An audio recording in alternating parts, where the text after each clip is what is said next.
Amis du shogi, bonjour et bienvenue sur la chaîne du Shogi Dojo Lyon. Aujourd'hui j'ai envie de vous présenter une partie qui m'a permis de débloquer l'image de la stratégie du pion du fou et qui viendra illustrer les critères de choix pour savoir quand ouvrir le jeu. Avant d'entrer dans le vif du sujet, je souhaite la bienvenue aux nouveaux adhérents de la chaîne. Vous êtes désormais 700 à me suivre. Un petit peu plus de 2 tiers pour atteindre le 1000 abonnés. C'est une partie que j'ai jouée il y a quelques jours sur Shogi Wars. Je suis Goté et c'est une partie qui se joue comme d'habitude en 10 minutes KO. Allez, c'est parti. Voilà, donc dans cette partie, je choisis de jouer la technique du pion du fou.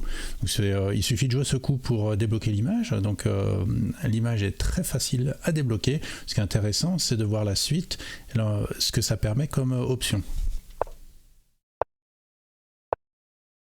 Voilà, donc retenez ce développement fou cavalier qui est très dynamique et qui laisse le passage pour la tour pour venir se positionner en 2-2 pour ensuite attaquer sur la deuxième colonne. Voilà, donc je pousse ce pion en fait pour offrir une case de retraite à mon fou si besoin est. Alors, donc mon adversaire décide de placer son général d'argent sur 2-8. Je pense que c'est pas forcément le meilleur coup pour la raison suivante, c'est que en fait effectivement si moi je joue ma tour sur 2-2, mon adversaire va probablement construire un château Kinmuso et le général d'argent va se retrouver sur cette case. Donc dans ce cas-là, ce n'est pas très grave. Mais en fait, il ferait mieux plutôt, je pense, de bouger d'abord le roi. Il n'y a pas d'urgence et si je bouge la tour, bon après il pourra commencer à construire son château Kinmuso éventuellement. Mais si jamais je bouge pas ma tour, en fait, mon adversaire s'enlève une option, peut-être de faire un château Anaguma ou autre. Donc comme de toute façon, il sera obligé probablement de bouger le roi sur 4-8 et qu'il n'y a pas de danger imminent, moi, je vous conseille plutôt d'abord de jouer ce coup qui est plus flexible et d'attendre la suite pour décider où positionner le général d'argent. Donc revenons à la partie. Et moi je choisis en fait de jouer en tour fixe. Voilà, donc là, bon, je suis vraiment pas fan du coup que mon adversaire a joué. En fait, il place 2 généraux de manière extrêmement solide sur cette partie du plateau, sauf que moi j'ai annoncé que j'allais quand même plutôt attaquer sur la 8e colonne. Donc, je trouve ça un petit peu bizarre d'éloigner les généraux de la zone de conflit.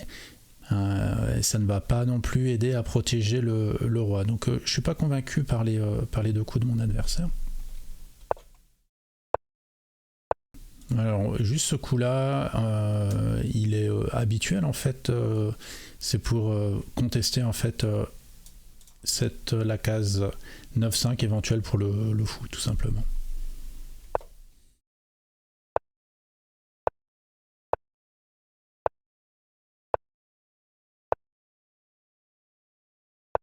Voilà, alors ici moi je m'oriente probablement vers une formation type couronne d'argent.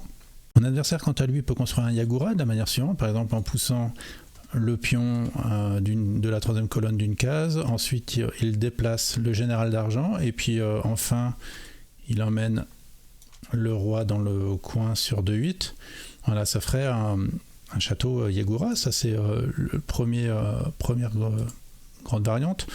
Ou alors, mon adversaire pourrait également décider de faire un château couronne d'argent en poussant les 2 pions, en montant le général d'argent et puis en amenant le roi toujours dans le coin et puis effectivement ensuite le cavalier. Donc ça c'est ces 2 choix principaux. Bon, mon adversaire préfère glisser son général d'argent vers le centre.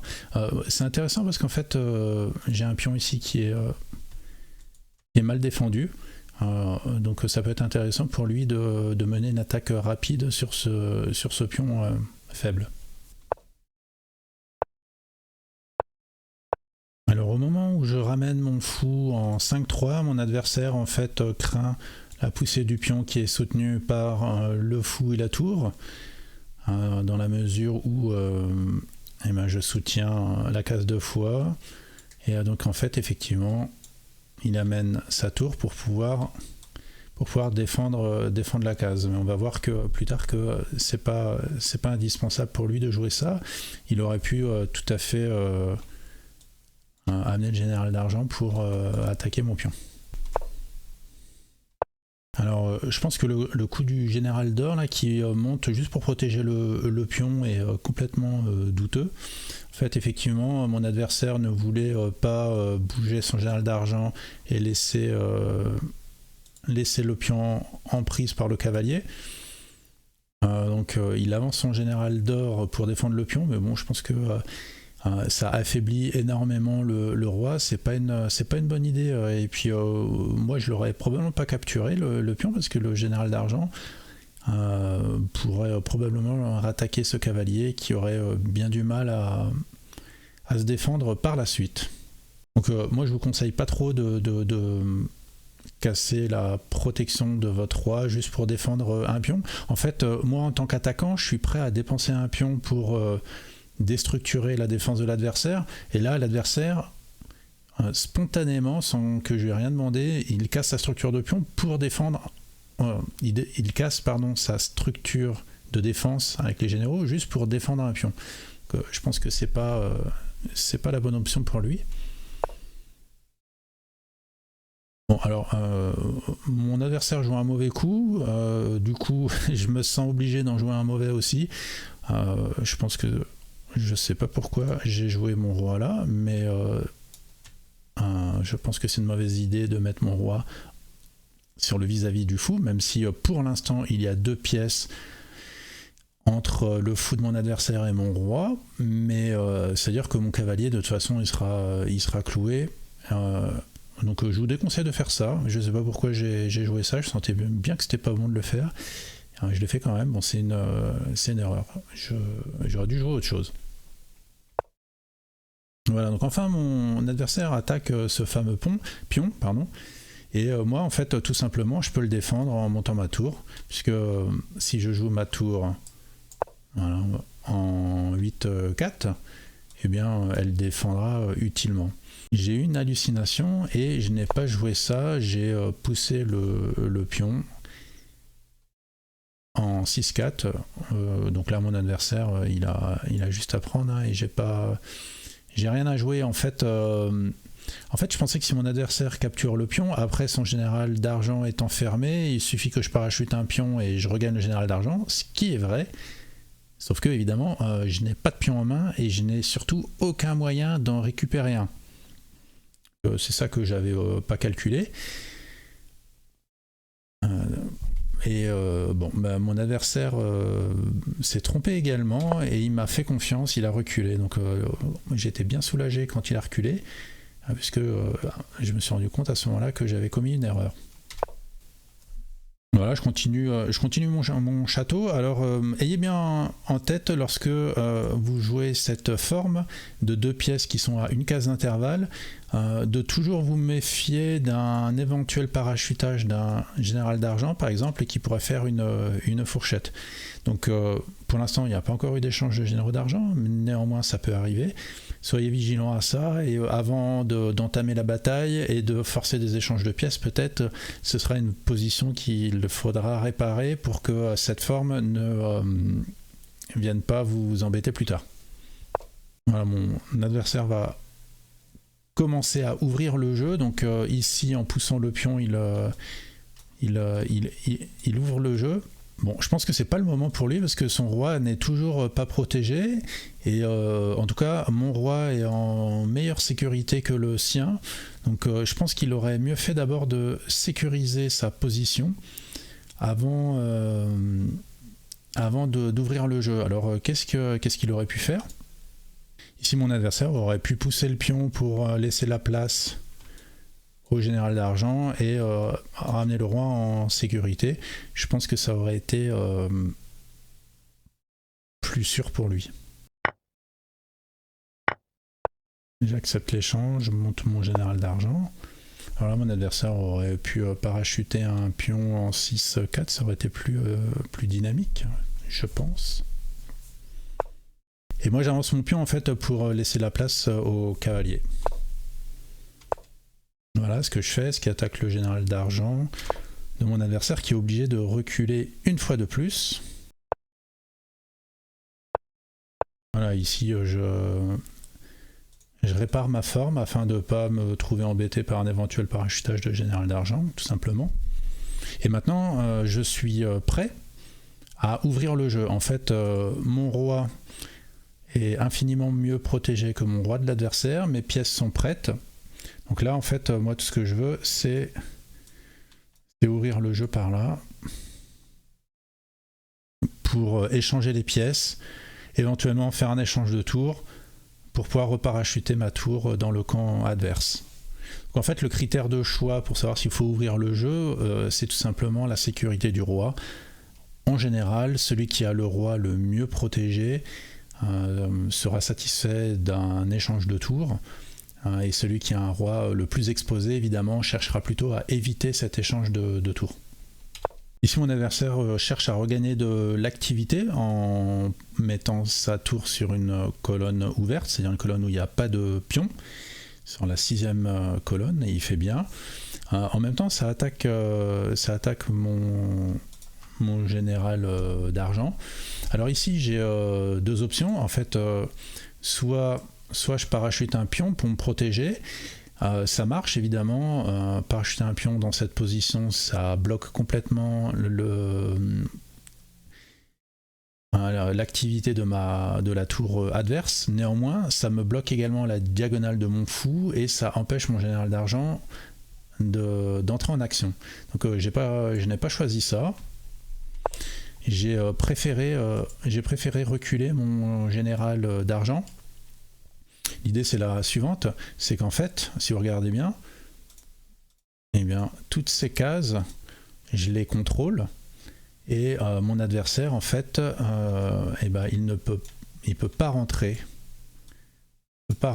chez moi avec sa tour.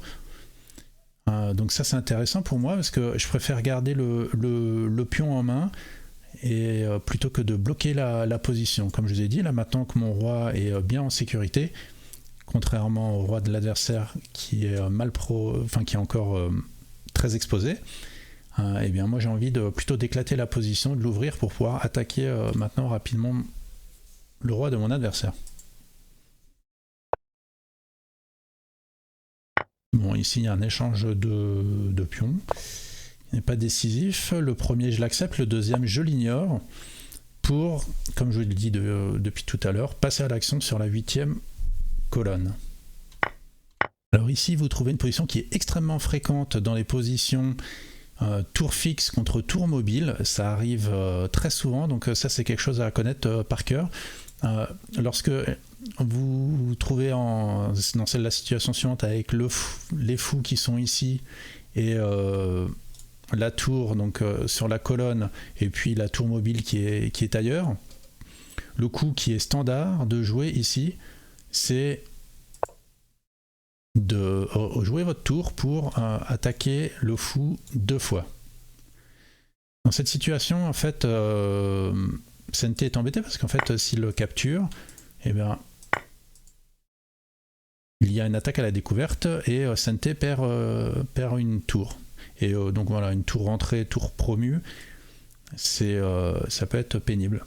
C'est pas intéressant pour Sente, si bien que en cas d'attaque de la tour, eh bien en fait, Sente va défendre en parachutant un pion. Et donc ici, toujours dans les techniques standards, la manière habituelle de jouer qui est conseillée, c'est d'esquiver doucement avec le fou désormais, de le positionner en 6-6, d'abord pour éviter le vis-à-vis, mais ensuite tout simplement pour aller attaquer la case 8-4 sur laquelle Gauthier va pouvoir parachuter un pion, et en parachutant un pion ici, ça va complètement couper l'activité de la tour sur la 8e colonne. Ok, donc retenez bien cette succession de coups. D'abord la tour en 8-8 et puis ensuite l'esquive du fou en 6-6.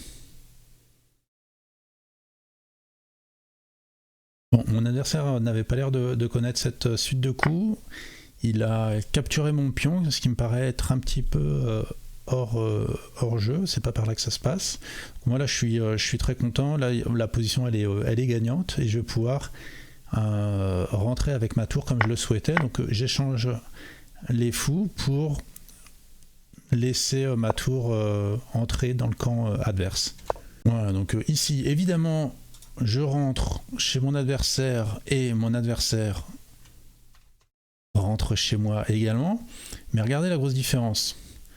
Ici, on a un roi qui est exposé et qui a deux gardes du corps qui sont du mauvais côté, donc qui n'ont pas servi à grand chose, ni les deux qui sont derrière, ni les deux qui sont au-dessus. Tandis que moi, j'ai 4 généraux dont mon adversaire va devoir se débarrasser difficilement avant de pouvoir atteindre le roi. Donc ça fait une grosse différence. Ici, je parachute mon fou pour faire une fourchette sur le roi et capturer le cavalier. Bon, c'est pas tellement capturer le cavalier que de promouvoir mon fou en Pégase, c'est surtout ça qui va m'intéresser.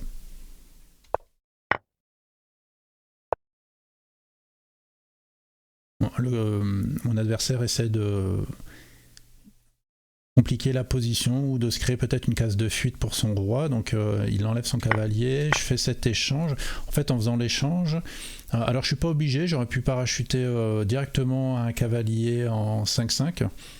Bon, là ça change plus grand chose, mais apparemment c'est un petit peu plus rapide genre, si j'avais parachuté le cavalier directement en 5-5. Donc ici, j'ai l'opportunité de refaire échec, ce coup-ci avec mon fou promu. C'est intéressant parce que ça me permet de remettre ma pièce directement en action, alors que sur 7-7, elle était un petit peu éloignée du roi adverse. Mon adversaire se défend en parachutant un fou. Et là, en fait, si vous remettez la position sur l'ordinateur et que vous la laissez mouliner, d'ailleurs la position elle est sauvegardée sur mon compte Smart Lion sur l'Ishogi, donc vous pourrez la récupérer dans la partie études si vous le souhaitez. Si vous laissez mouliner l'ordinateur, au bout d'un moment il va vous sortir qu'il a trouvé un mat en 19 dans cette position. Donc bon, évidemment j'ai pas tout calculé, mais bon, c'est assez facile de voir que la partie elle est déjà décidée à ce stade. La suite, évidemment, ça va être cavalier qui met échec et la prise du fou. Donc là, apparemment, la meilleure défense pour mon adversaire, ça va être de parachuter un cavalier en 3-7. Mais bon, je vais pas vous montrer toutes les variantes parce que justifier un mat en 19, ça va être un petit peu long. Mon adversaire a préféré capturer le fou promu, ce qui paraît pas non plus absurde. Et je reparachute le fou directement pour poursuivre sur la notion de clouage.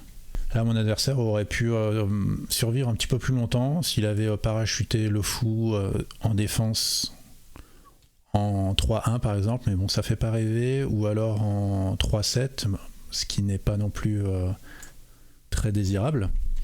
Mais le fait de déplacer le général d'or en 3-7 va accélérer la fin de la partie. Donc je fais l'échange, je parachute le général d'or, je gagne le général d'argent, et mon adversaire abandonne dans cette position. Alors je précise que dans cette partie, mon adversaire a un classement de 3ème queue, donc c'est un classement tout à fait honorable.